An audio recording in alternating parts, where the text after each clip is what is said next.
제가 아침 밥을 먹으면서 그 상황을 보고서는 참 기가 막힌 상황이 벌어졌다고 이렇게 생각을 하면서 이걸 한문으로 표현하면 어떤 귀절이 좋을까 하고서 밥 먹으면서도 생각하고요, 오면서도 생각했어요. 생각해 봤더니 이런 일이 일어난 거는 다 하늘의 천명을 받아서 이렇게 일어났는데 그것이 중용에 있더라고요. 중용에 이런 말이 있어요.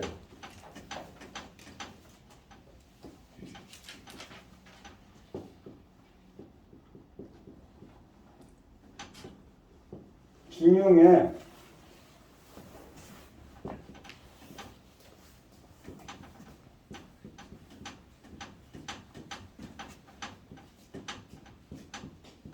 유정개인이요. 정치를 잘하고 못하는 것은 사람에 달려 있고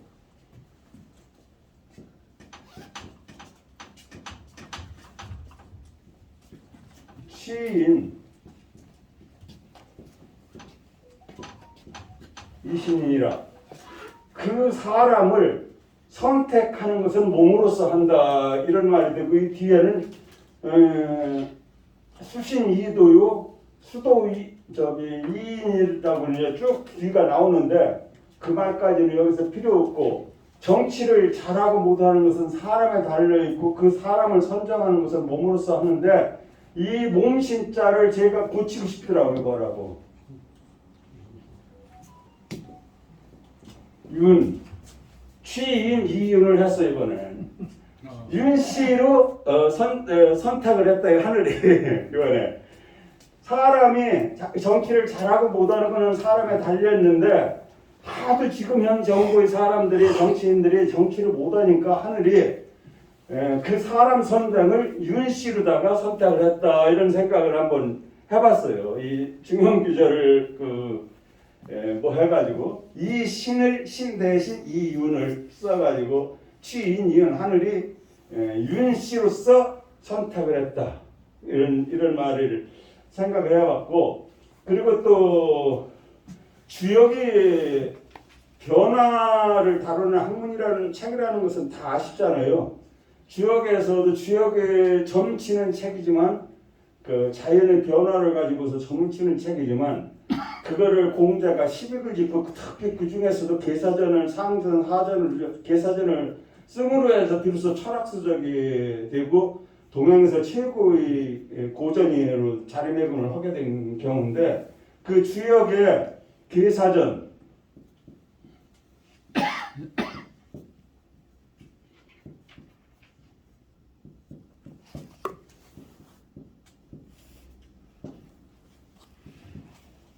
계사 하전에 나와요. 하전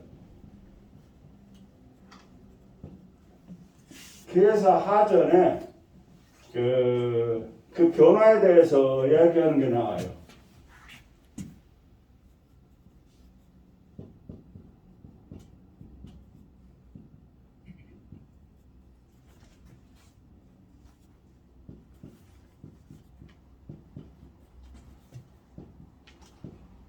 중주변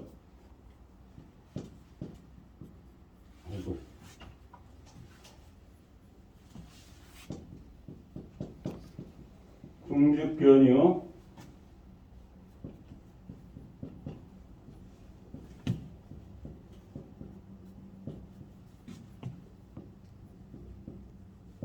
변주풍이며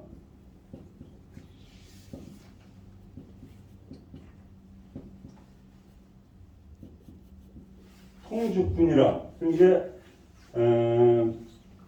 사람이 정치를 잘하는 사람을 골랐는데 그 모든 정치가 잘못되거나 막히거나 아니면은 버려야 될 때가 됐으면은 반드시 변화를 일으켰는데 변화를 일으키지 않아 가지고 지금 가르치는 하늘이 사람을 가르치는 상황이 일어났어요. 그래서 요거를 같이 했는데 이거는 막히다, 끝나다 이런 의미가 있지요.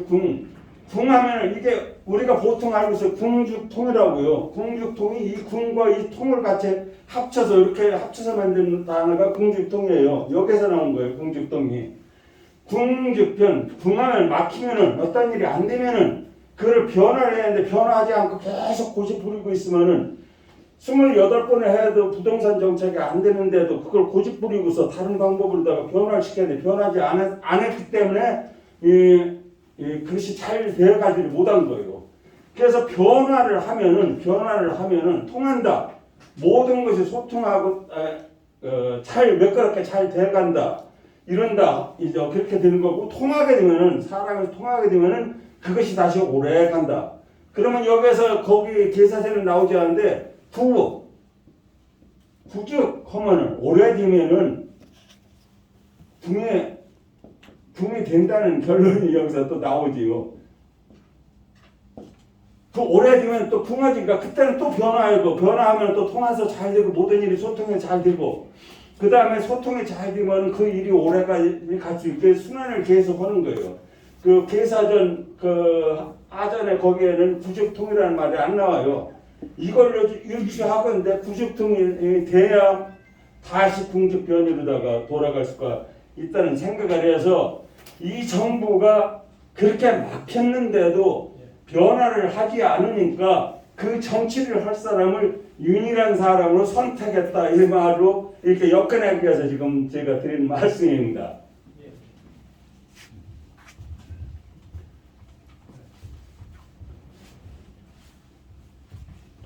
그래서 또 대통령 선거를 이용해서 중용의 한 구절, 그 계사전의 한 구절 또 배우는 계기도 되지 않습니까?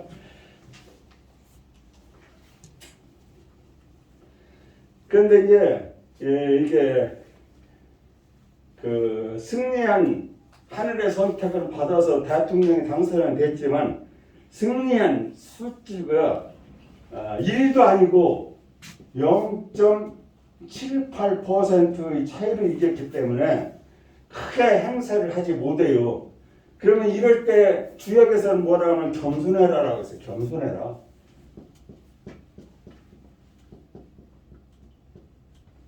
다행히 그 윤석열 당선자도 겸손을 주장하더라고요. 아침에 이야기하는데 겸손한 것은 겉으로 마음속으로 공경하는 마음, 백성에 대해 공경하는 마음이 있고 겉으로 순종하면서 잘 따르고 부드럽게 대하는 것이 겸손이라고 주역에서는 이렇게 풀이했더라고요.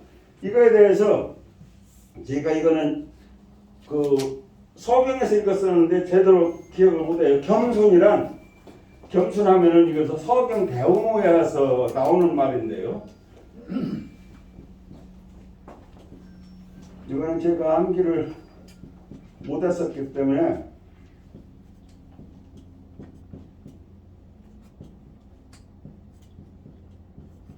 만초손이요. 이것은 가득 찰 말이지만 가득 차면 자만하게 돼서 여기서는 자만하다는 뜻을 써요. 자만하다. 방자하다. 오만하다. 가득 차서요. 오만하면은 손해를 불러오고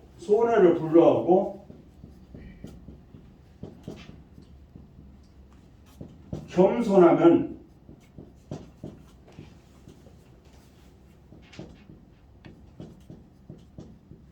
이로움을 받는다. 그러니까 자만하지 말고 겸손해야 된다는 것에서 이번에 윤석열 대통령 후보자는 반드시 작은 표로 했으니까 비록 진 사람들도 거의 같은 숫자로 했으니까 겸손한 대응으로서 국정을 잘 끌어가야 될 것 같다는 생각이 들었습니다. 그리고 그 뒤에 말이 또 있어요.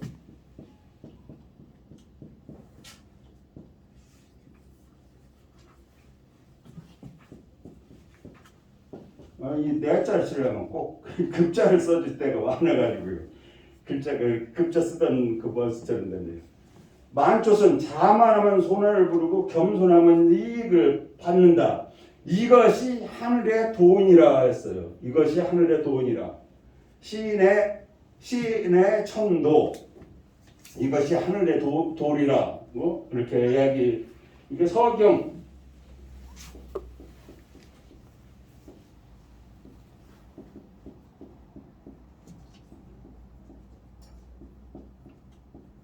대우목편에 있습니다. 서경 대우목편에 이 말이 있어. 이 말은 만초손 겸수익은 그 붓글씨 쓰는 사람들이 휴유처럼 이렇게 쓰는 거를 많이 쓰더라고. 이거는 만초손 겸수익, 겸손하라는 의미로다가 하니까.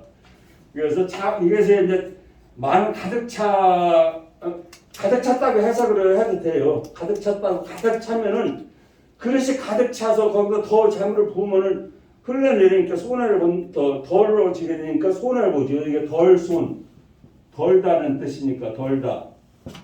그러니까 그렇게 해석해도 되고, 여기서는 겸자가 있으면 겸자와 대칭을 이루려면 자만이라는 표현을 써야 맞아요. 그렇게 해석을 해야.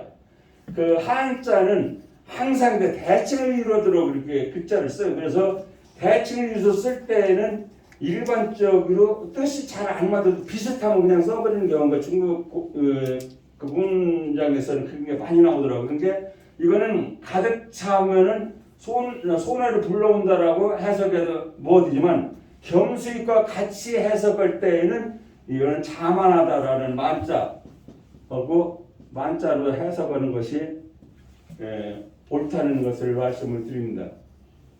이렇게 하면 서경까지 중용, 서경 그 추역까지 공부했네요.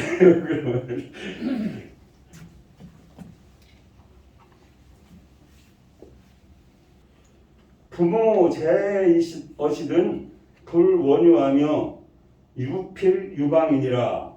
공자께서 말씀하시기를 부모님이 살아계시면 멀리 놀러 가지 말며 놀러 갈 때에는 반드시 가는 곳을 알려야 한다.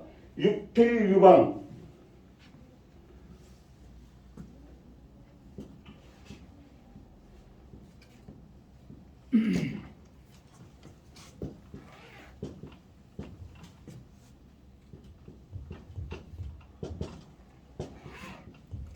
이 방은 방향이라는 뜻이죠. 모방도 되고 방법도 되고 여러 가지 뜻을 해석할 수 있는데 여기서는 가는 방향입니다. 어느 장소.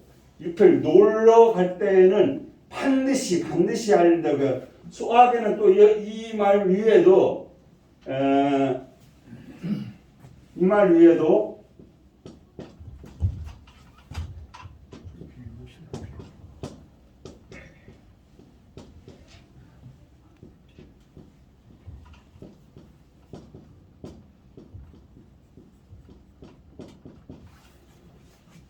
유필병 놀러 갈 때는 여기 놀러 갈 때는 원유죠. 원자가 이제 앞에 문구에 나오는데 멀리 놀러 갈 때는 반드시 방향이 있어야 하는데 멀리가 아니라 가까이 놀러 갈 때에도 반드시 저 어디로 놀러 갔다 올게요. 앞에 그 친구네 집에 갔다 올게요 하고 가는 장소를 내야 부모님이 걱정하시지 않는 거예요. 효의 가장 큰 거는 부모님께 걱정을 끼쳐드리지 아니하고 않는 것이 제일이에요. 그 효경의 천머리의 수지 부모는 신체 발부는 수지 부모라. 훼손하지 않는 것이 효의 시작이다 했는데 훼손하면 왜냐하면 부모님이 걱정을 하시니까 그래요. 이게 결국은 뜻은 효라는 것은 부모님께 걱정을 끼쳐드리지 않는 것이 효의 시작이라는 의미가 되겠습니다. 그 출필고 반필면은 뜻을 다 아실 거예요. 이 정도 말은 다 들어서 아는 게. 나갈 때는 반드시 어디로 나가겠다. 바로 유방 장소를 말씀해 드리고 돌아와서는 저 거기 다녀왔습니다 하고 얼굴 맞다면은 말만 저기서 저 들어왔어요 라고 하는 게 아니라 가서 공소해 있는 부모님한테 인사하고 얼굴을 맞대고 얘기하는 게 반필면입니다. 돌아와서는 반드시 얼굴을 맞대고 보여야 돼요. 출필고 반필년은 소학에서 그러니까 어린애들의 반드시 부모님한테 놀러 갔다가 이렇게 올 때는 장수가 있어야 하고 반드시 나갈 때는 고하고 나가고 어디 간다고 돌아와서는 얼굴 맞대고 인사드리면서 말씀을 드리라고 하는 것은 어린이의 기본이기 때문에 사람의 기본이기 때문에 뭐 출필고 발필면은 소학에서 가르쳤던 겁니다. 여기서 유가 이제 놀유가 되고 놀다는 의미도 있고 거닐다, 산책하다, 거닐다. 그래서 장자의 소유유편이 바로 이렇게 할 일 없이 천천히 마음 편안하게 걷는다는 뜻입니다. 그래서 여기에서 우리가 코로나 전에는 중국 관광객을 굉장히 대우를 많이 했잖아요. 유커라고 부르면서 유커. 이게 뭔 말일까 했더니 여기다 유객이더라고요.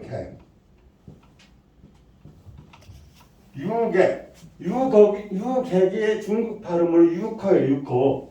그래서 처음에 저도 뭔 말인지 저 중국말을 잘 모르니까 그래서 알아봤더니 유객이라 쓰고 유커라고 읽는 거예요. 중국에서는 유객 놀러 다니는 사람을 유객이라고 해서 유커라고 발음하는데 우리는 그거를 유객이라고는 우리는 안 쓰고 관광객이라고는 우리는 쓰는 것이 다를 뿐이에요.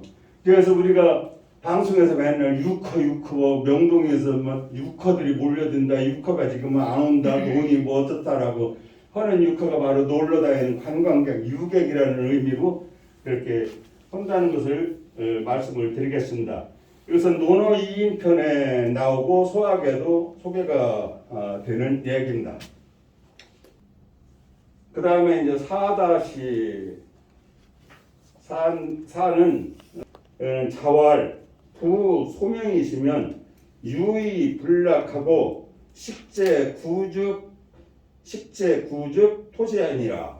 이게 공자께서 말씀하시기를 아버지가 부르시면 즉시 대답하고 머뭇거리지 말며 음식이 입안했거든 이를 뱉어야 된다. 이거는 많이들 드시고 들으셨고 실제 여러 회원님들도 자녀들이나 손자들한테 이렇게 가르치는 것이 가르친 적도 있으실 겁니다. 이것은 예기에 나오는 말인데 예기에는 약간 좀 다르게 돼서 그건 조금 있다가 또 말씀을 드리고 여기에서 부명소 또는 부소명이라고 써도 마찬가지입니다. 부명소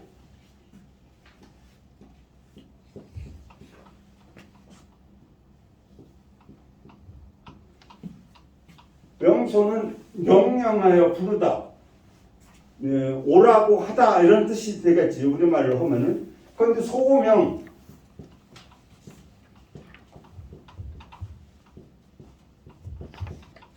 불러서 어떤 일을 시키다. 소명하면은 해석이 조금만 달라져요. 그게 명령하여 부르다, 너 오라고 명령하다 이런 뜻이고, 이거는 불러서 뭔 일을 시키다 그런 뜻이 되니까 부명소나 소명이나 근데 이 소명은 또 조금만 미묘하게 본 것은 어떤 임무를 받는, 그러니까 명이 바로 명령이니까 윗사람이 내려면 임무가 되지요. 그러니까 이럴 때는 여기서는 말소리로다가 이렇게 뭐 하는다는 의미인데, 여기서는 명령해서 임무를 준다, 임무를 받다 이런 의미도 같이 들어가 있습니다.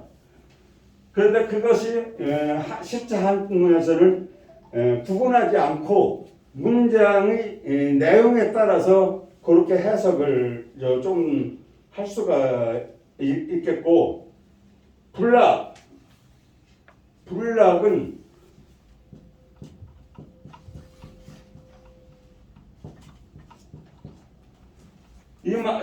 뭐였다는 순순히 응답하지 않는다는 의미가 되죠.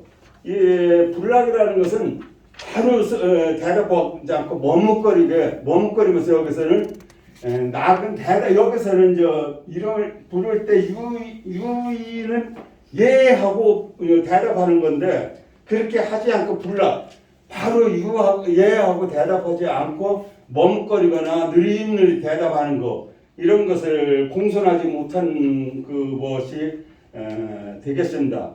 여기에서 이제 조금 구분하실 거는 유가 있어요. 유.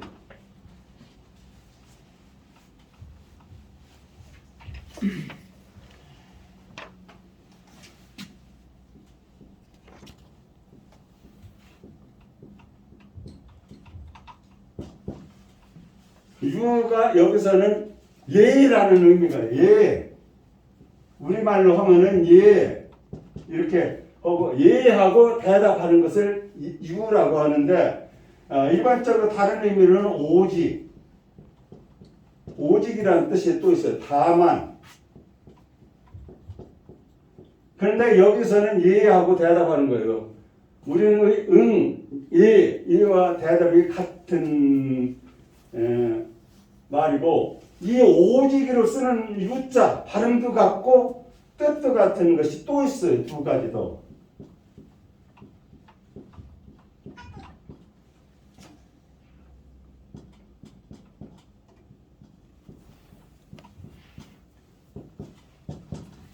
이거는 예하는 대답은 없어요. 단지 오직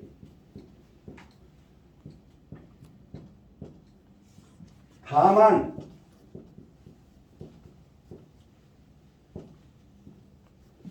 이 뜻은 다 세 가지가 다 똑같아요. 그러면 어떻게 구분해야겠어요? 이것은 이입구가 붙었지요. 이 부수다가 구분해야 돼요. 이입구. 이거는 마음심. 이거는 실사. 이렇게 붙었지요. 그래서 이거는 예라고 대답한다는 의미들이 있어서 이 유자를 쓸 때는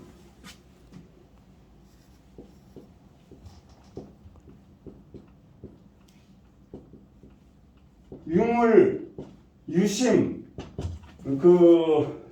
논리학에서 유물론, 유심론 또 공산당하고 자본주의하고 가릴 때도 유물론, 유심론에다가 많이 가는 그럴 때가 많이 쓰고 또 이제 사자성어로는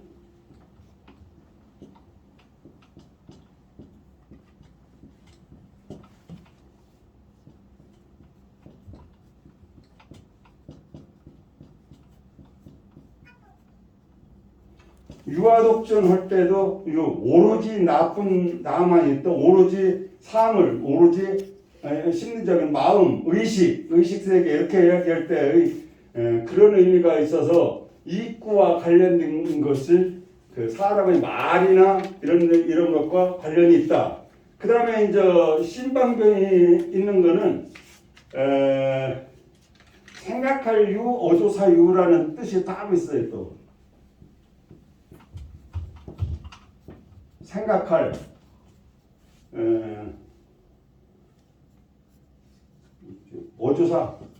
어조사로 이제 어조사는 말을 도와주는 걸로다가 큰 뜻이 없는 것이 많이 있는데 이거는 그래도 여기 쓰는 말로는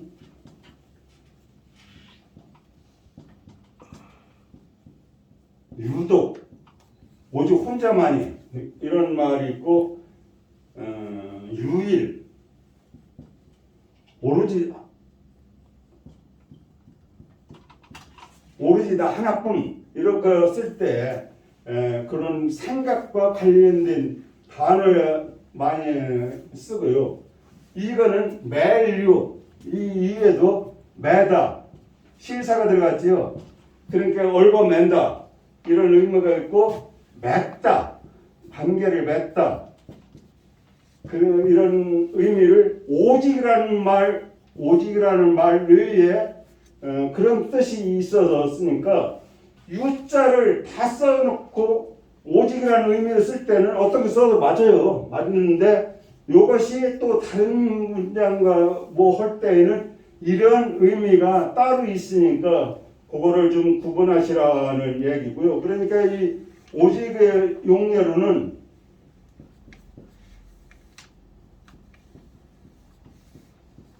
유지하다. 이것은 실사와 관련이 있지요. 그 다음에 유심.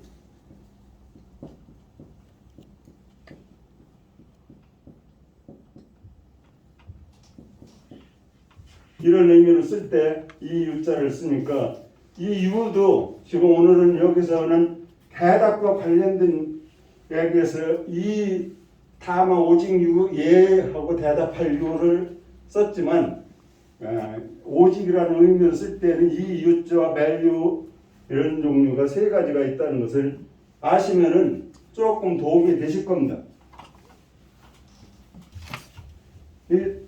너무 쓸데없이 이렇게 단어의 그 뭐만 설명하는 거 아닌가 모르겠어요. 제가 배울 때 항상 여기도 쓰고 저기도 이자가 쓰고 하면은 왜 이자가 거기서 쓰니까 y를 저는 그 공부할 때 항상 y를 적용했어요.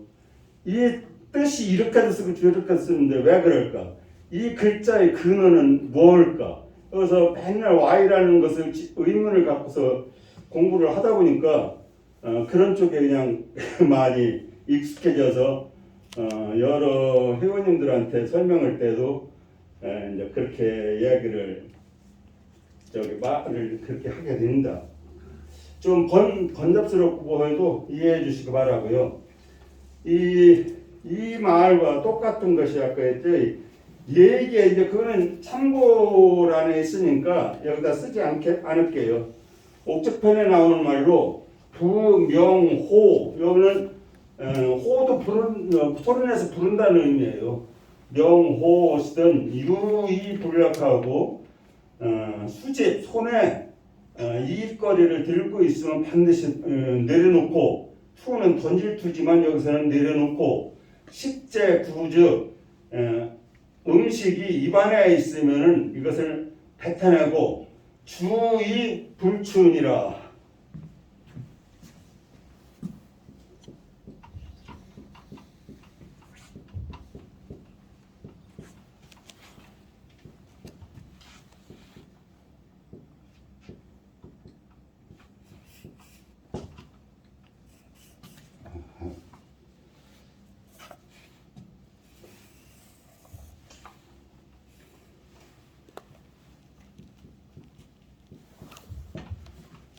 이거는 달려가는 거죠.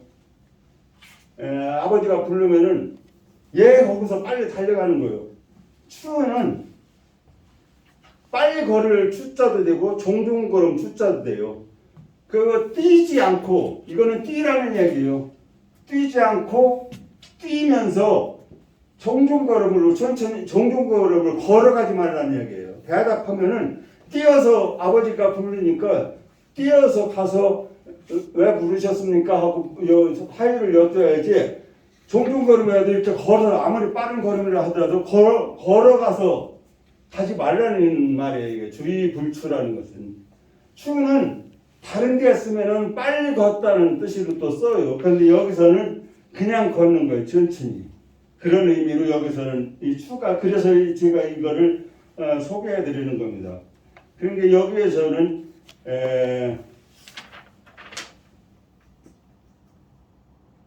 이 말이 유의불락이라고만 했지, 이 말은 그 얘기의 원본에 나와 있는 거에는 빠져 있습니다.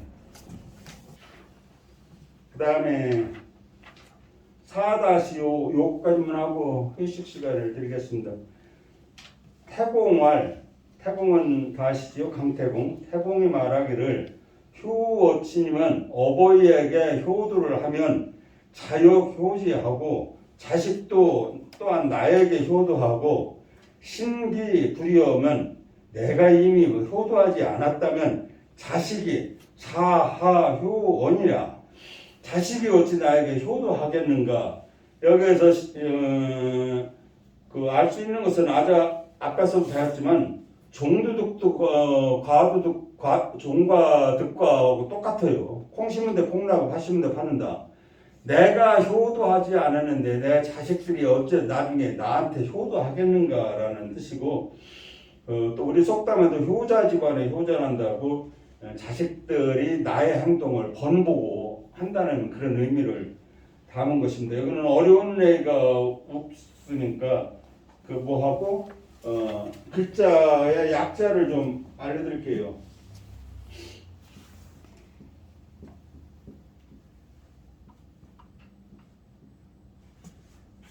기는 이제 이미 기자가 되는데 여기서 같은 자는 이미 이 그칠이 이 자하고도 같아요. 같이 써요. 그리고 여기서 이제 약자로는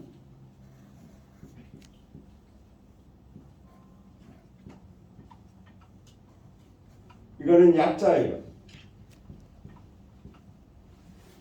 그 다음에 속자는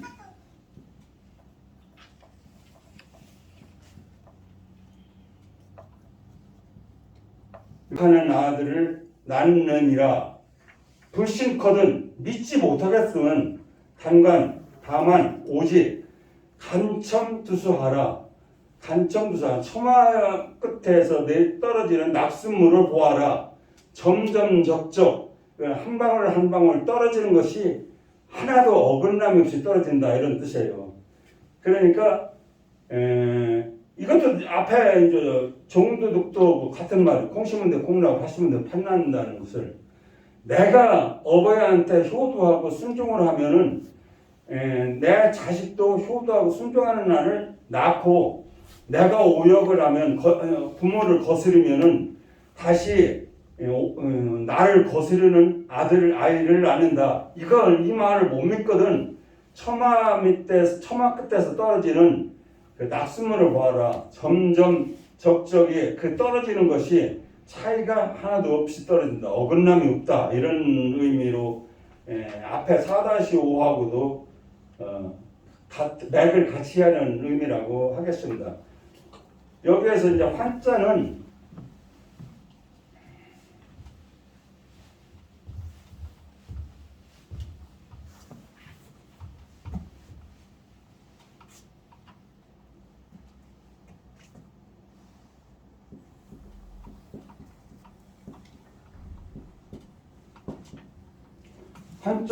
돌아올 환, 되돌릴 환, 또한 여기서는 또한이라고 해도 돼요. 또한이라고. 왜냐하면 효순자를 낳는다 했으니까 환생은 되돌려 낳는다. 또한 낳는다 이런 의미가. 효순은 효순자를 다시 낳고 오역은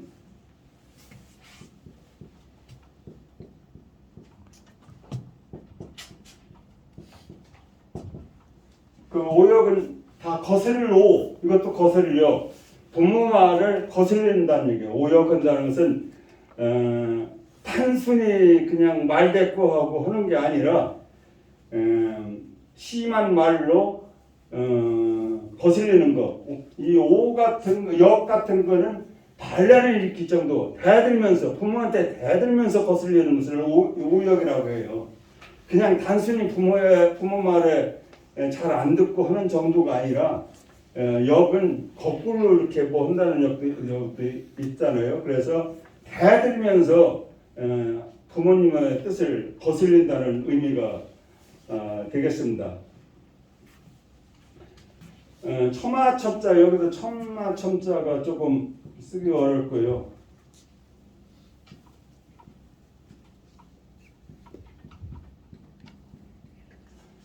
대죽변에 이렇게 쓰는 글자인데 이거를 좀 어려워서 속자나 약자가 없을까 하고 아무리 동약자 그 책을 봤어도 없더라고요. 이 글자는 속자나 약자가. 이게 좀 쓰기가 어려워가지고 속자나 약자가 있으면은 알려드리면 좋을 것 같다는 생각이 들었었는데 이게 처마첨자가 되겠습니다. 여기서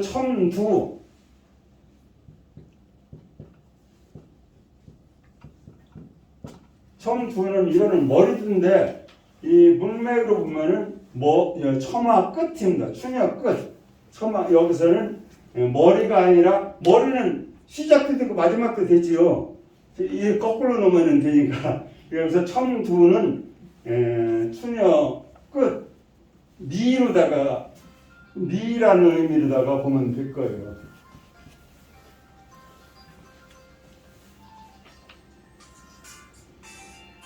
그 다음에 이제 점점은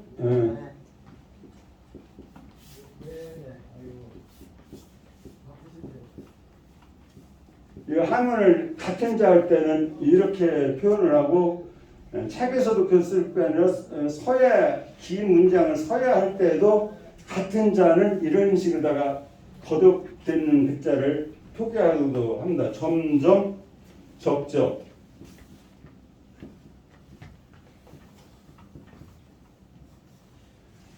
점은 방울방울 이것도 물방울이에요. 그런 게 점처럼 물방울이 떨어진다는 뜻이에요. 그런데 점점 적적은 점적이라고 해도 될 거를 점점 적적은 아마 이게 또 운을 맞추기 위해서 부자를 썼을 거예요. 그렇게 하고 방울방울 떨어지는 것을 연속적으로 떨어지는 것을 강조하고 표현하기 위해서도 점점 적적이라고 그렇게 썼을 텐데 이 점자는 잘 알죠. 약자로다가 이렇게 쉽게 이렇게 쓰면 됩니다. 이거는 증광현문이라는 글에 나오는데 끝부분이 변형됐다고 그래요. 거기에는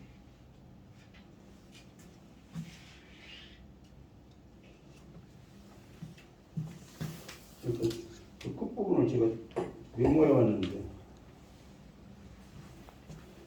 그 증광현문에는 점점 적적 불차이가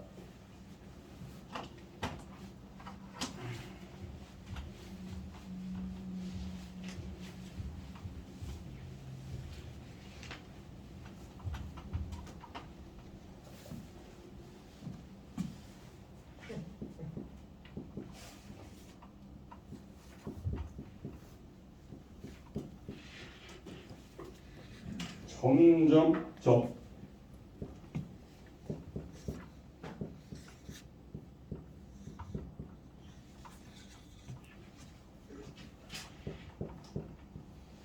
점점 적재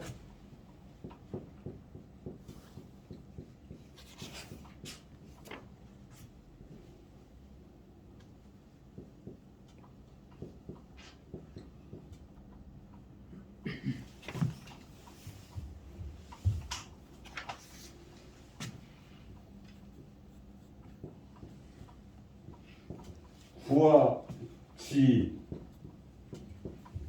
이렇게 돼 있다고 그래요. 점점 적재 부하지. 그래서 이것이 점점 적재기 될 거고 구하지는 이 구는 전에 물방울 떨어지는 곳.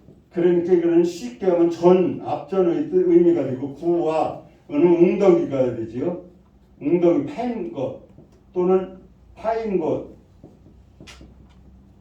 그는 연못은 아니지만 이것도 내내 웅덩이 물이 있는 곳 이렇게 해서 구하지 전에 떨어진 곳에 떨어진다는 의미로다가 증강현문이라는 원문에는 이렇게 나왔는데 그거를 이렇게 점점 적적 불차이로다가 변형시켰는데 의미에는 하나도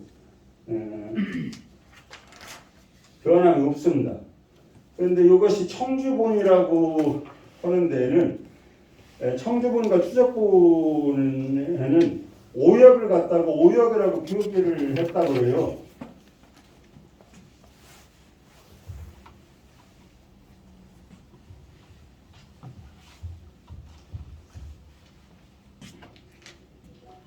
여기 있는 오역을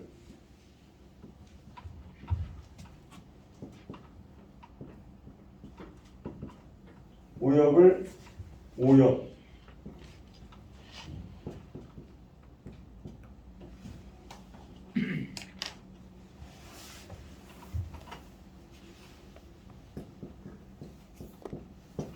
오역으로 이렇게 추적본하고 청주본은 그렇게 했는데 오역에 대한 해석에는 두 가지가 있어요. 하나는 불교에서 지옥에 관한 5가지 죄.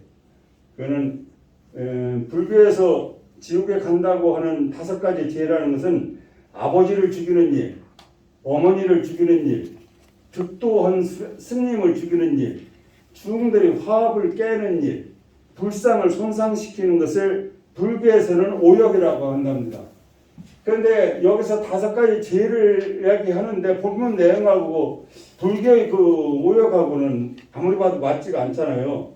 그 또 있는데 여기에는 맹자의 오불효, 맹자 이루장께는 오불효를 말하는 게 아니냐 이거는 이게 효도와 관련된 얘기니까 이 오불효를 오역이라고 하지 않았느냐 이런 그 의견입니다.